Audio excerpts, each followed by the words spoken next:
Começa mais uma edição de Conjuntura aqui pela TV Mar, canal 25 da NET. Nesta edição, vamos conversar com o presidente do Tribunal Regional Eleitoral de Alagoas, desembargador José Carlos Malta Marques, e também com Humberto Carvalho, que é o novo secretário estadual da Infraestrutura do governo de Alagoas. Até já.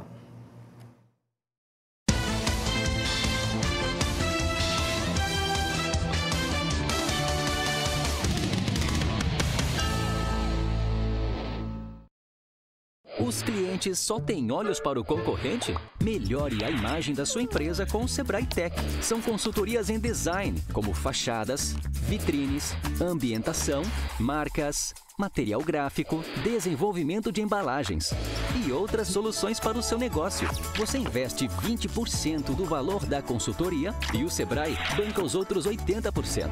Ligue 0800 570 0800. Sebrae, especialistas em pequenos negócios. Ter uma vida app é brincar na chuva, mas também é ser atendido com agilidade.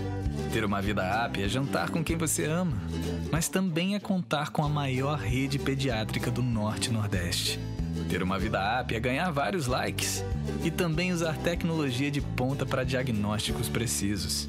Ter uma vida app é ser feliz e cuidar do sorriso. Para ter uma vida app, faça a App Vida. A App Vida faz bem para você. Você sabe o que ele faria se alguém o provocasse xingando, ofendendo, chamando para a briga? Nada.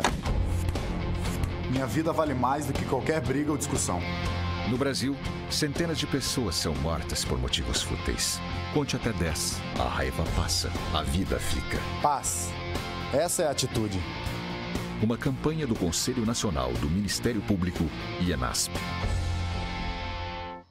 Tem obra, tem força-tarefa para recuperar o asfalto de Maceió. A Prefeitura já iniciou os trabalhos de drenagem e pavimentação nas principais vias da cidade para recuperar o asfalto dos estragos das piores chuvas dos últimos anos. Em breve, as equipes da Prefeitura chegarão também na sua rua. Mais informações em maceió.al.gov.br. É hora de Maceió seguir em frente, com uma força-tarefa para reorganizar nossa casa. Prefeitura de Maceió.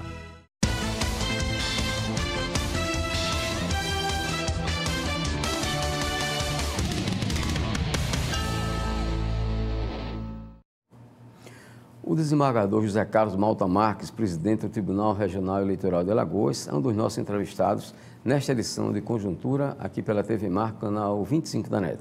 A gente conversa com ele daqui a pouco. A partir de agora, a gente conversa com Humberto Carvalho, secretário estadual da Infraestrutura do governo de Alagoas, que assumiu o cargo há 15 dias atrás. Secretário, bem-vindo aqui à nossa Conjuntura. Bom, o governo Renan Filho está prestes a completar 3 anos, agora no mês de dezembro, daqui a 3 meses aproximadamente. O que é que o governo queria apresentar, secretário, em termos de obras? Eu sei que você está chegando agora, Humberto, lá, mas de qualquer forma já fazia parte da própria secretaria e já pode nos informar o que é que a gente pode contabilizar em termos de obras desse governo. Isso. Primeiro eu queria dar um bom dia, Flávio, a todos os telespectadores aqui da TV Mar, agradecer a oportunidade do teu programa estar aqui podendo falar das ações de infraestrutura do estado de Alagoas. E nesses 3 anos, eu particularmente vinha fazendo parte da equipe da secretária Maria Aparecida e nós, de certa forma, conseguimos dar grandes avanços nas obras de abastecimento d'água, principalmente do Agreste ao Sertão. A gente passou aí por um período de estiagem forte, no estado, uma das maiores estiagens das últimas 5 décadas, e isso ficou claro para toda a população de uma maneira geral, municípios que vinham com uma grande dificuldade, Então pudemos, de certa forma, resolver, equacionar de forma definitiva o problema ali dos municípios de Palmeira dos Índios, Estrela de Alagoas, Minador do Negrão, Foi uma importante obra de uma adutora, que a gente passou a pegar água numa barragem, a barragem do Bálsamo, que fica no limite da divisa de Pernambuco e Alagoas, uma barragem que tinha sido construída já há muito tempo e que Alagoas até então nunca tinha se utilizado dessa água para resolver o problema dos municípios que ali embaixo se encontram. Então, iniciamos no primeiro ano do governo Renan Filho essa obra dessa adutora, foi um investimento de algo em torno de 14 milhões de reais, Estrela e Minador, que vinha sofrendo, né? Essa população armazenava água com reservatórios nas calçadas, né? Ou seja, além de você criar uma condição muito desfavorável de abastecimento, deixar a população também, de certa forma, sob o risco de dengue, coisa do tipo. E hoje é uma obra que a gente deve inaugurar agora, por esses dias. A gente preferiu fazer todos os testes, deixar tudo funcionando redondinho para inaugurar sem nenhum problema, tá? E a gente resolve definitivamente a situação desses municípios. Palmeira dos Índios também, o reservatório, a barragem que alimentava o município também sofreu, né? Praticamente chegou a ser ao seu limite mínimo de reservação, e aí fizemos uma obra de transposição junto com a Casal, né? A CEINFRA trabalha junto com a Casal sempre nessas ações, e a gente conseguiu tirar água de uma barragem em Quebrangulo para alimentar a de Palmeira, e o município hoje também já conta com um abastecimento regularizado. Então, essa foi uma das principais ações naquela região, né?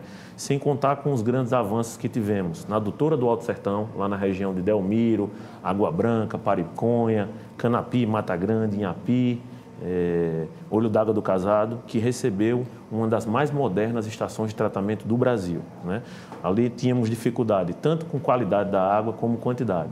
A captação, que era no Rio São Francisco, o rio cada vez mais tem diminuído a sua vazão por conta da escassez hídrica, e aí passamos a coletar água direto do canal, né?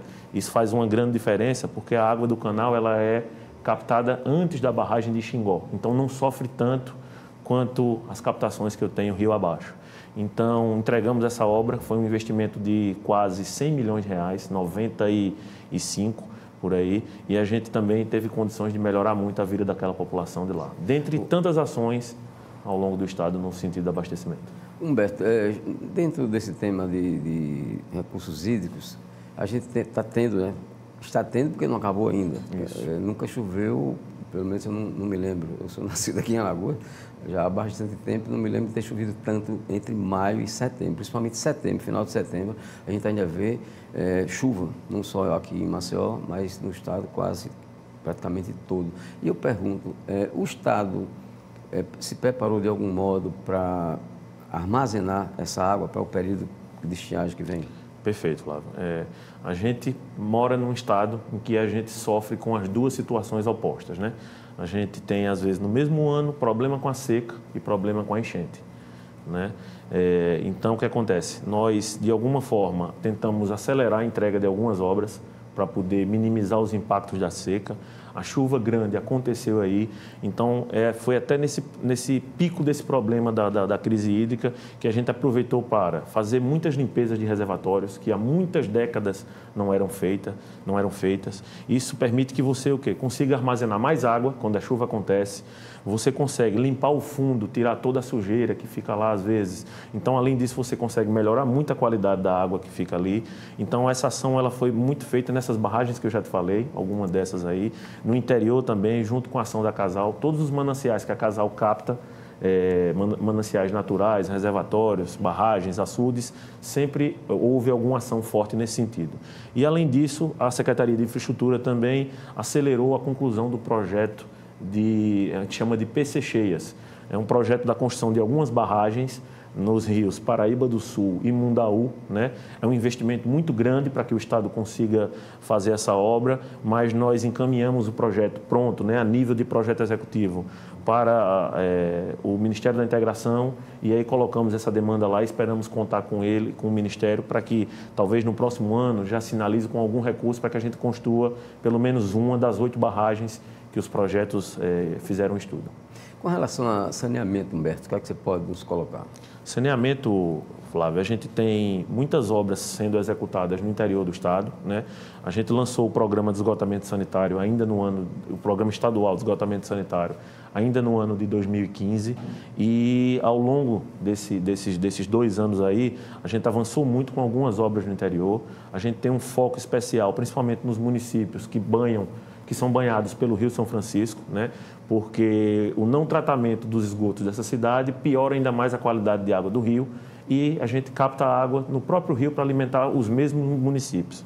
Então, a gente tem obras em Delmiro Gouveia, em Belo Monte, em Piaçabuçu, e algumas dessas obras a gente espera entregar já agora no primeiro trimestre do ano que vem, Belo Monte, e até o segundo trimestre, talvez Piaçabuçu também. A gente teve um pouquinho de atraso por conta das chuvas, que de certa forma resolveram o nosso problema da estiagem, mas também os nossos cronogramas eles também sofrem um pouco com isso. Então a gente vai continuar dando uma celeridade muito grande na questão técnica, na articulação técnica e política com Brasília, né? Isso aí o governador tem nos ajudado muito, junto também com o senador Renan Calheiros, para que a gente consiga sempre destravar os recursos que a gente precisa puxar lá de Brasília. E o outro foco principal do esgotamento é a nossa capital, né? Maceió conta hoje com uma cobertura de esgotamento da ordem de 36%, é baixa, mesmo comparando-se com outras capitais do Nordeste.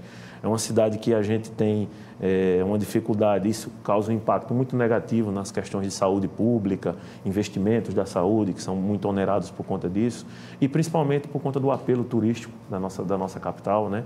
A gente tem recebido cada vez mais turistas, a infraestrutura hoteleira tem avançado de forma significativa e o saneamento precisa vir junto, né?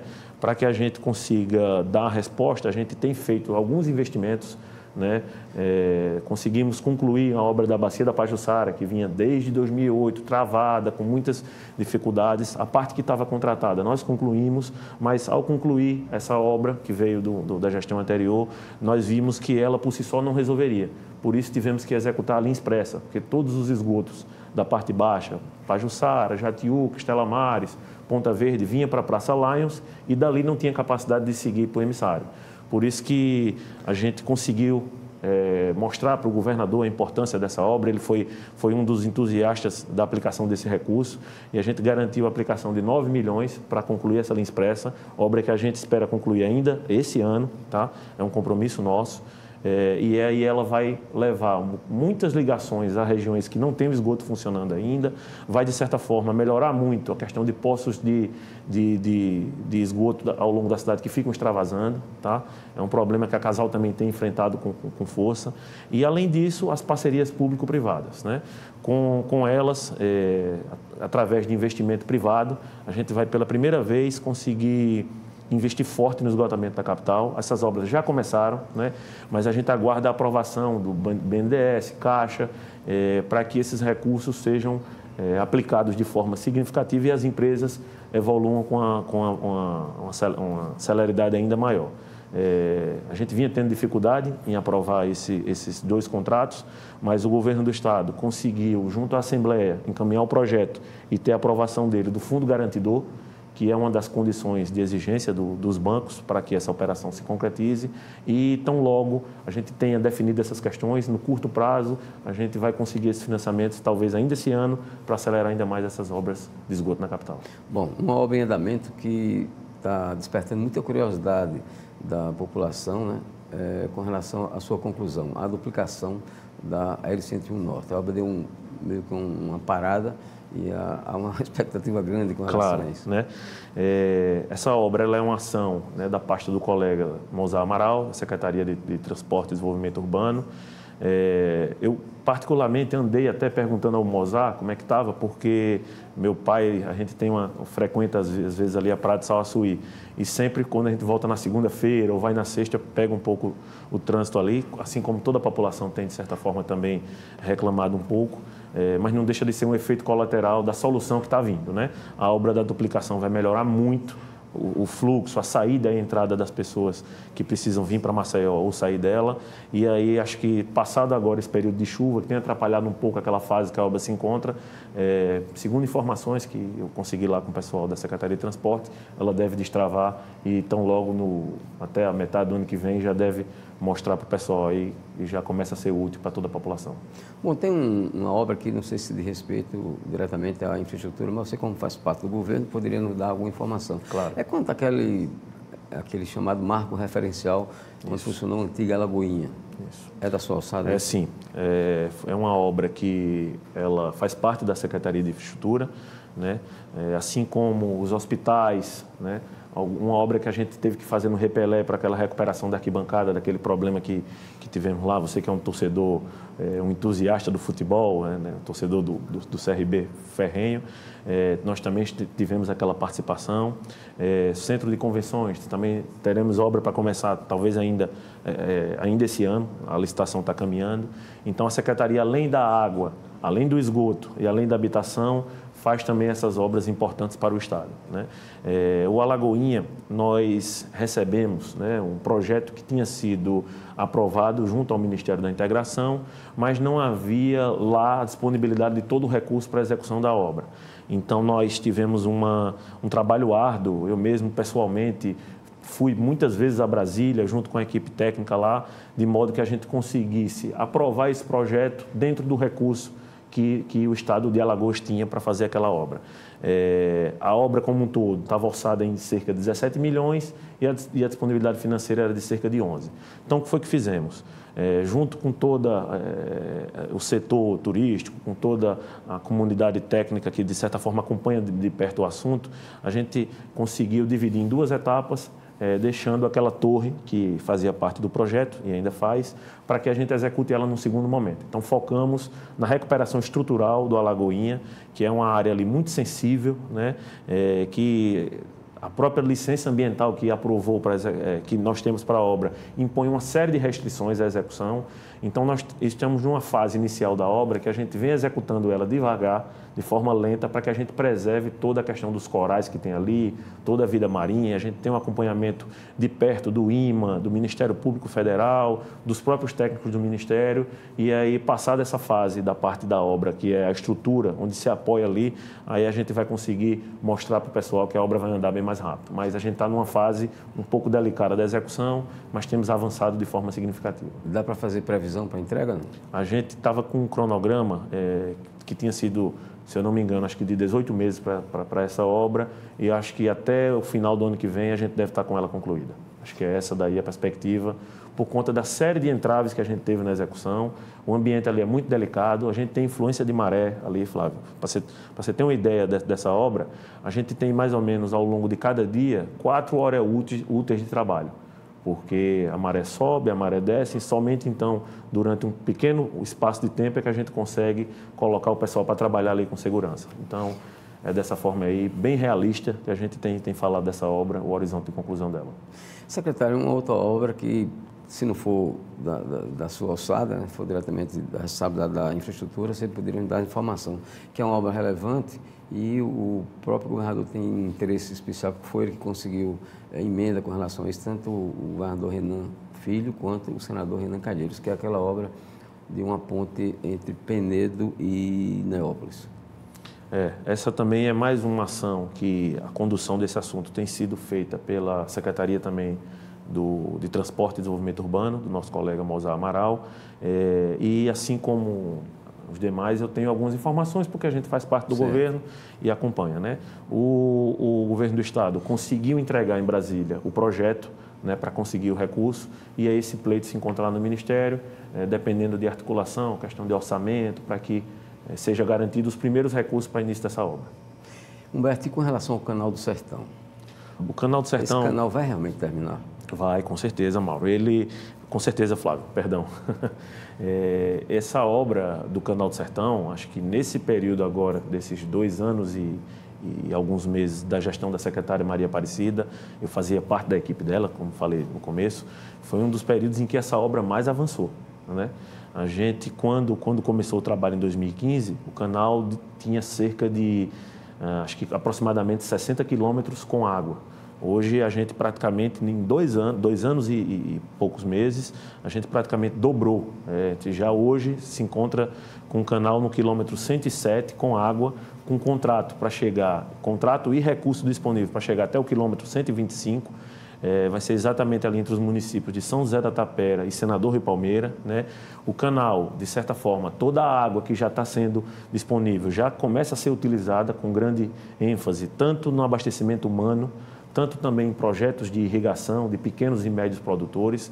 O governo se articula através das suas secretarias de Agricultura e Meio Ambiente e Recursos Hídricos para trazer também investidores, para também deslanchar a utilização daquele potencial hídrico que a gente tem ali. A gente tem terras férteis, então tem andado bem nesse sentido. Então, só para te dar uma informação, o primeiro grande uso do canal foi a interligação com a adutora do Alto Sertão lá em Delmiro.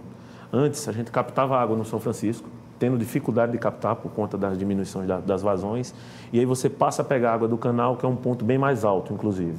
Isso gera economia na conta de energia que a Casal paga, que é a alta despesa da energia elétrica, aumentou muito, inclusive, nos últimos anos.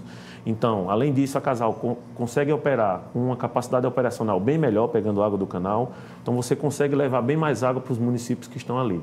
Isso gera economia na Casal, ela consegue sistemas que até então trabalhavam com um certo nível de déficit, tentar equalizar isso e sobra dinheiro para que ela consiga fazer investimentos, né? O próprio convênio que o governo do estado fez com a Casal, através da CEINFRA, para que sejam feitos investimentos em obras de água, esgoto, ao longo de todos os municípios do estado, da ordem de 100 milhões, prevê a utilização de 50 milhões do estado e 50 da Casal. E a Casal consegue, pela primeira vez, depois de uma série de anos no prejuízo, né, começa a ter lucro, virar uma página de déficit de 50 milhões, de 25 milhões, que foi em 2016, passou a ter lucro pela primeira vez ano passado, graças a ações como essas, entendeu? Que a gente consegue melhorar a operação dela, levar água para quem mais precisa, para toda a população que precisa do serviço. Humberto, para encerrar, o rompimento político do governador Renan Filho e do senador Renan Calheiros com o presidente Michel Temer tem causado prejuízo para Alagoas? Não, Flávio, a gente vai direto a Brasília, a gente tem uma condução bem técnica e também política, não deixa de ser, mas a gente vê assim hoje uma situação no Brasil, converso com muitos colegas, eu venho da Caixa Econômica, de uma área que acompanha obras de municípios e governos de estado. Então, eu converso com muitas pessoas ao longo do Brasil, colegas, inclusive, que estão em algumas secretarias, assim como eu hoje participo da Secretaria de Infraestrutura, e a dificuldade é geral, né? A gente tem um déficit financeiro no país, um déficit fiscal, perdão. A gente tem cortes dos ministérios e isso tem atacado todo mundo de uma maneira geral. E quando a gente compara a nossa situação com os demais estados, a gente se vê até numa condição até privilegiada, né? Graças a toda uma articulação que tanto o governador quanto o senador Renan consegue promover lá em Brasília, abre portas para que a gente vá levar os nossos projetos, leve o andamento das nossas obras e a gente tem conseguido destravar os recursos com toda a dificuldade que a gente tem sentido. E, além disso, o próprio governo do estado aqui internamente consegue também dar uma arrumada nas suas contas e tudo, e algumas obras até que a União tem tido dificuldade em repassar recursos, a gente tem puxado essas obras com recursos daqui do estado, né? Então, a gente tem adiantado algumas contrapartidas. Então, hoje a gente está numa situação que todo mundo tem dificuldade, Alagoas até um pouco menos, e as obras que a gente tem uma certa... o recurso depende de uma linha orçamentária que está tendo uma dificuldade ou outra. O estado de Alagoas tem puxado a obra da União para que ela não pare. Ok, agora conversamos aqui em conjuntura com Humberto Carvalho, secretário estadual da Infraestrutura, a quem agradecemos pela participação. Vamos agora ao intervalo. Na volta a gente conversa com o presidente do Tribunal Regional Eleitoral de Alagoas, desembargador José Carlos Malta Marques.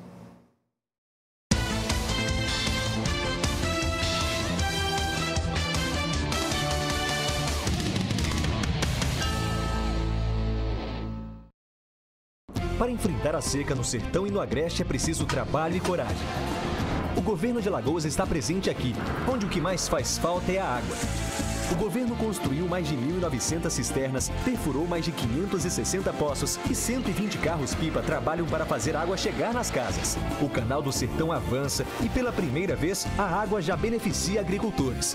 É com trabalho sério que a gente encara os desafios para Alagoas seguir firme, cumprindo o compromisso com a mudança.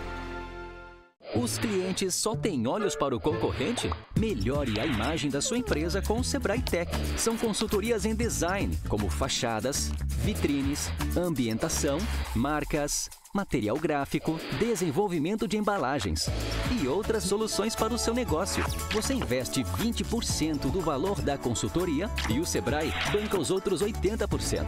Ligue 0800 570 0800. Sebrae, especialistas em pequenos negócios. Daí a sua liberdade. pode aproveitar. Então vai, segura na mão de outra pessoa. Se der vontade, beija na boca, tira a roupa. Eu não volto atrás, não volto atrás. Vai, não perde o teu tempo, segue o teu caminho. E daqui pra frente, estou indo sozinho nessa relação. Tá todo mundo ligado. Você sabia que qualquer pessoa pode ter o vírus HIV, que é o que causa AIDS? A única maneira que a gente tem de saber se temos ou não é fazendo o teste. O teste é rápido, seguro, sigiloso e ele está disponível no serviço de saúde. Cuide bem de você e de todos que você ama. Faça o teste de HIV/AIDS. Apoio Organização Arnon de Melo. Ter uma vida app é brincar na chuva, mas também é ser atendido com agilidade. Ter uma vida app é jantar com quem você ama, mas também é contar com a maior rede pediátrica do Norte e Nordeste. Ter uma vida app é ganhar vários likes e também usar tecnologia de ponta para diagnósticos precisos. Ter uma vida app é ser feliz e cuidar do sorriso. Para ter uma vida app, faça a App Vida. A App Vida faz bem para você. Você sabe o que ele faria se alguém o provocasse xingando, ofendendo, chamando para a briga? Nada. Minha vida vale mais do que qualquer briga ou discussão. No Brasil, centenas de pessoas são mortas por motivos fúteis. Conte até 10. A raiva passa, a vida fica. Paz. Essa é a atitude. Uma campanha do Conselho Nacional do Ministério Público e ENASP. No futuro, tudo está interligado. Novas demandas fazem surgir novos mercados. A tecnologia possibilita soluções inovadoras. Mais oportunidades de negócio se conectam ao conhecimento. E quem se liga em tudo isso precisa se ligar em educação empreendedora na Feira do Empreendedor. Negócios, conhecimento, capacitação e inovação. De 18 a 21 de outubro, no Centro de Convenções. Feira do Empreendedor. Educação empreendedora para quem se liga em negócios de futuro. Realização Sebrae. Patrocínio Governo de Alagoas e Prefeitura de Maceió. No futuro, tudo está interligado. Novas demandas fazem surgir novos mercados. A tecnologia possibilita soluções inovadoras. Mais oportunidades de negócio se conectam ao conhecimento. E quem se liga em tudo isso precisa se ligar em educação empreendedora na Feira do Empreendedor. Negócios, conhecimento, capacitação e inovação. De 18 a 21 de outubro, no Centro de Convenções. Feira do Empreendedor. Educação empreendedora para quem se liga em negócios de futuro. Realização Sebrae. Patrocínio Governo de Alagoas e Prefeitura de Maceió.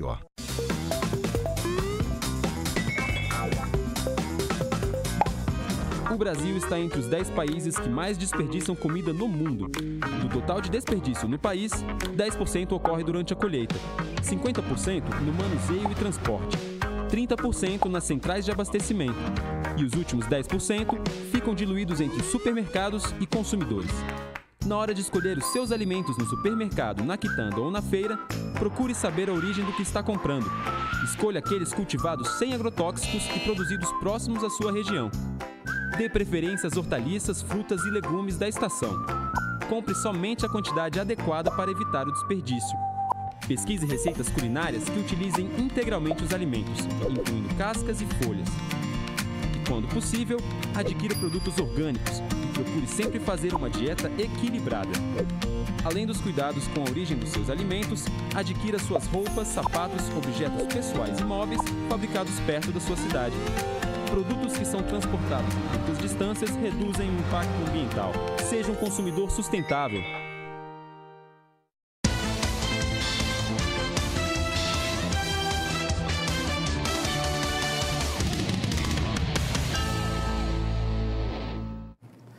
Conversamos a partir de agora, aqui em Conjuntura, com o desembargador José Carlos Malta Marques, ele que é o presidente do Tribunal Regional Eleitoral de Alagoas. Presidente, bem-vindo aqui nessa sua volta à Conjuntura.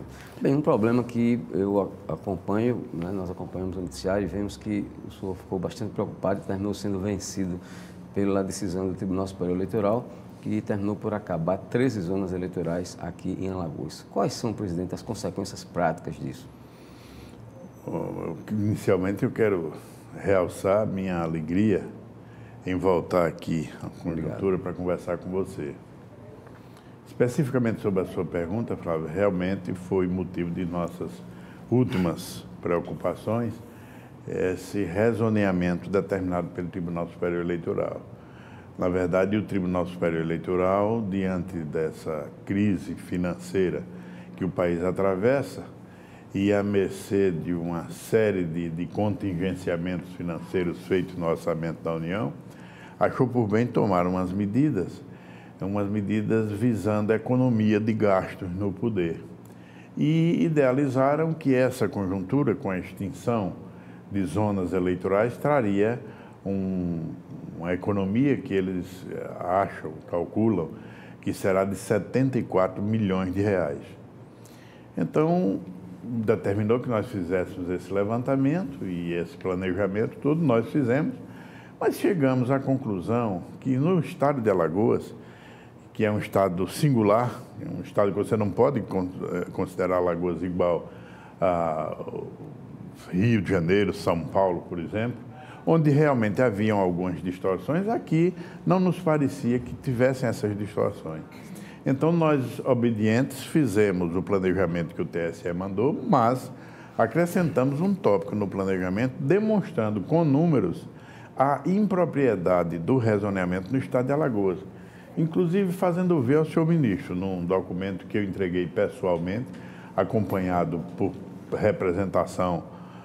pela representação política do Estado, a presença de alguns deputados federais na audiência conosco, a presença do representante da Associação dos Municípios de Alagoas, o que deu a conotação de preocupação da classe política também. Nós mostramos ao ministro que o caso de Alagoas era um caso diferente dos outros estados e que não se justificava o rezoneamento. Por exemplo, no principal ponto que eles precisavam fazer o rezoneamento, que era a economia, nós vamos ter uma economia, na realidade, uma economia anual de 0,00002% do orçamento do poder. Se você chega aqui em Alagoas, no estado de Alagoas, no orçamento do Tribunal Superior Eleitoral, nós vamos ter uma economia, se eu não me engano, de 0,038%. Mas mesmo assim, a posição do senhor em particular e do tribunal daqui não prevaleceu? Fizemos tudo, mostramos isso, fomos pessoalmente, tivemos no melhor dos sentidos, uma discussão com o ministro-presidente do TSE. Ele até, num certo momento, reagiu, mas depois até admitiu, porque nós tínhamos algumas singularidades que nós mostramos a ele. Ele, então, pediu o trabalho que nós fizemos para que depois desse uma resposta. E depois, então, nos encaminhou um expediente semelhante para a maioria dos tribunais regionais eleitorais, determinando que nós cumpríssemos o planejamento como havia sido feito. Então, não nos resta agora senão executar o planejamento. E é o que nós já estamos trabalhando no sentido de fazermos, desenhar essa nova fisionomia da Justiça Eleitoral no estado de Alagoas. Mas isso, presidente, pelo menos aparentemente vai implicar em uma demanda maior, uma sobrecarga maior para os magistrados que vão atuar no eleitoral, não é isso? Isso é o que nos tem mais preocupado, porque eu vou lhe dar só um dado. O ano passado nós fizemos uma eleição que foi uma eleição absolutamente tranquila aqui no estado. Nós tínhamos 55 juízes e 55 promotores. Nós tivemos uma eleição com a participação de aproximadamente 1.800.000 eleitores. Nós vamos ter uma eleição para o ano, pelos cálculos que nós estamos fazendo, nós devemos ter uma eleição com 2.100.000 eleitores participando. E, por paradoxal que pareça, nós vamos estar com menos 13 juízes e menos 13 promotores trabalhando na execução do processo eleitoral, na logística do processo eleitoral e, principalmente, na fiscalização do processo eleitoral. Isso é o que nos preocupa mais, porque nós estaremos com 26 autoridades que, imbuídas dos melhores propósitos, todas crentes em fazer o melhor trabalho, e estarão fora do processo no próximo ano. Nós temos que usar engenho e arte para montar determinados planejamentos que venham a compensar essa saída desses 13 colegas juízes, desses 13 colegas promotores. Presidente, mudando bastante de assunto, um assunto que eu tomei conhecimento agora no final de semana, até já falamos a respeito disso antes do programa, é uma decisão de um juiz do interior de Goiás, acatando pedidos. As candidaturas autônomas. De candidatura avulsa, ou seja, segundo esse juiz, é permitido que o cidadão, sem se filiar a partido político nenhum, seja candidato ao cargo eletivo que ele pretender. A sua opinião a respeito? Na realidade, isso, o magistrado que concedeu essa liminar, ele valeu-se de convenções internacionais que dentro da organização judiciária brasileira tem força, inclusive no sistema normativo brasileiro, essas convenções têm força de leis complementares à Constituição. E com base nessas convenções, o eminente magistrado concedeu uma liminar permitindo uma candidatura dessa. Eu acho que no contexto legislativo eleitoral, não tem como se fazer isso na prática. Por quê? Porque nós temos um sistema que funciona à base de coligações. Agora mesmo, você viu essa semana que passou, o Congresso Nacional manteve o sistema de coligações. E o sistema de coligações prioriza exatamente os partidos políticos. Então, até para o cálculo dos eleitos, se faz os cálculos pelas votações que os partidos vierem a receber. E como é que vai ser computada a votação, por exemplo, de um candidato autônomo que não tenha partido? Ele vai entrar no cálculo aonde? Como? Então, já a partir daí, me parece que é uma coisa de difícil execução. Muito embora, eu não sei se você sabe, essa discussão já está no âmbito do Supremo Tribunal Federal. Sim. Ainda essa semana teve uma decisão que foi publicada, qualquer coisa, eu não acho que uma decisão, não chegou a ser uma decisão, mas um despacho interlocutório de impulso processual, dada por um dos ministros do Supremo Tribunal Federal, o ministro Barroso. E aí, diante disso, se está sendo verificado e está sendo considerada essa possibilidade no Supremo Tribunal Federal, nós já temos que ficar aguardando que pode surgir alguma novidade em termos legislativos. Como está, eu acho que é um tanto complicado. Bem, sobre as coligações partidárias, às quais o senhor se referiu agora há pouco, o Congresso entendeu de deixar para 2022, ou 2020, se não me engano, o fim das coligações partidárias. Se bem que eu, pessoalmente, acredito que quando chega perto, aí deixa para depois, que interessa a maioria dos partidos, justamente essa pluralidade de partidos e essas coligações que tem os conchavos, os arranjos, essas coisas. A sua opinião a respeito, o senhor é a favor ou contra a coligação? Eu sempre fui contra, Flávio. Eu acho que, inclusive uma época eu até andei escrevendo qualquer coisa sobre isso. E basicamente o meu escrito está no eixo de entender, porque na época os defensores das coligações, e ainda continuam, defendiam justamente por força de uma garantia à sobrevivência dos chamados pequenos partidos. Sob pena de, não havendo coligação, se estabelecer o que os comentaristas e doutrinadores denominaram na época uma ditadura dos grandes partidos. O que é que nós vemos na prática? É que o exercitamento das eleições com coligações tem feito com que partidos que não têm obtido em determinadas eleições uma representatividade grande, ou seja, têm tido votações pequenas, têm, pelo cálculo proporcional nas coligações, garantido representações nas casas legislativas, o que vem fazendo, na prática, uma ditadura dos pequenos partidos. Porque mesmo sem ter votação, eles têm sido a sua presença garantida. E na prática, o que é que nós vemos? Nós vemos candidatos no Legislativo que teve votação, às vezes 4, 5, 6 candidatos com votações superiores a outros, não se elegem, e os de de votação inferior conseguem se eleger. Eu acho que todas as eleições deviam ser majoritárias. O que é que se quer? Se quer, não é uma representação do que o povo quer, e o povo não resolveu eleger, através da votação, aqueles que foram os mais votados. Então, esses que foram os mais votados, me parece, é que devia ter. Mas nós somos escravos da lei e temos que cumprir a lei como ela manda. Se a regra é com coligação, vamos trabalhar com coligação, do mesmo Presidente, jeito. só para que o telespectador compreenda um pouco, de maneira mais clara. Se acabassem as coligações partidárias, como alguns pretendiam, por exemplo, a Assembleia Legislativa de Alagoas tem 27 deputados. No ano que vem, os 27 mais votados seriam eleitos. Mas não, vai continuar como é atualmente, dependendo das coligações, dependendo do cálculo, da proporcionalidade para se definir quais são os 27. Ou seja, nem sempre o mais votado vai ser o eleito. Presidente, tem outro aspecto. Isso é em nível de Brasil, mas aqui em Maceió, aqui em Alagoas, o estado é pequeno, a gente conhece muita gente e sabe que tem muita gente que vive disso.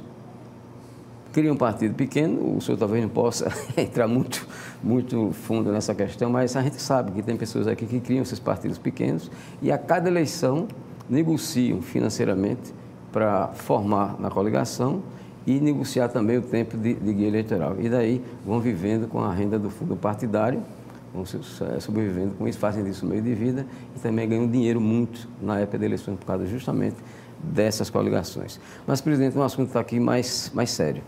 O que é que o senhor achou daquelas declarações do general Mourão, dizendo que se o Judiciário e o Legislativo não tomassem providência, o Exército poderia provocar uma intervenção para dar uma arrumada na situação do Brasil? Olha, Flávio, eu vi o noticiário da imprensa. Na realidade, o general Mourão, como todos os generais do Exército Brasileiro, são, antes de generais, são cidadãos brasileiros.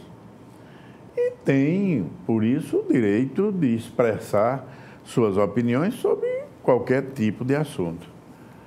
Pelo que eu consegui ler, acessar na imprensa, na internet, o que me pareceu foi uma opinião que o general deu diante desses últimos acontecimentos, entendendo ele, pessoalmente, dessa possibilidade.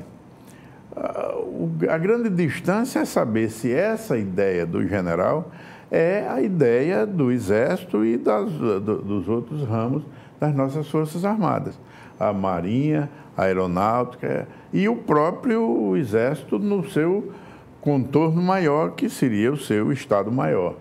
Então, isso é que ninguém sabe qual é o entendimento. E me pareceu mais uma decisão, aliás, uma opinião formada por um general com referência a um outro general, e que essas opiniões são opiniões, acima de tudo, de cidadãos. Acho que são opiniões respeitáveis, como todas as opiniões de autoridade são opiniões respeitáveis, a dos generais também são opiniões respeitáveis, mas que, acredito, a consequência deve ser apenas a consequência de uma opinião isolada de um cidadão que tem uma ótica que, segundo ele, é a ótica cuja visão é a mais apropriada para o momento presente. Não posso concordar com o que ele diz, também não posso discordar, porque tenho que respeitar a opinião do cidadão. Presidente, para terminar, a sua opinião sobre a delação premiada, que tem causado tanto rebuliço nos meios políticos aqui no Brasil. A delação premiada é um instituto que veio originariamente do exterior por conta da necessidade de se fazer para destruir, se extinguir as grandes organizações criminosas, e que está sendo utilizada muito nas últimas operações, nos últimos anos aqui no Brasil. É um artifício legal da investigação. Agora, o seu exercitamento pressupõe uma série de condições que precisam ser exercitadas com muito cuidado. Dentre elas passa o sigilo da delação, até a sua aprovação Então, tem uma série de requisitos que a lei faz, que a lei exige que sejam tomadas em consideração, que eu não sei se estão sendo seguidos. E o não seguimento disso é que provoca essa discussão. Acho que a delação em si apenas mais um dos artifícios que o processo penal nos oferece para uma melhor investigação. Ok. Nosso muito obrigado ao desembargador José Carlos Malta Marques, presidente do Tribunal Regional Eleitoral, pela sua participação nesta edição de Conjuntura, aqui pela TV Mar, canal 25 da NET. E muito obrigado também a você, telespectador, por nos acompanhar.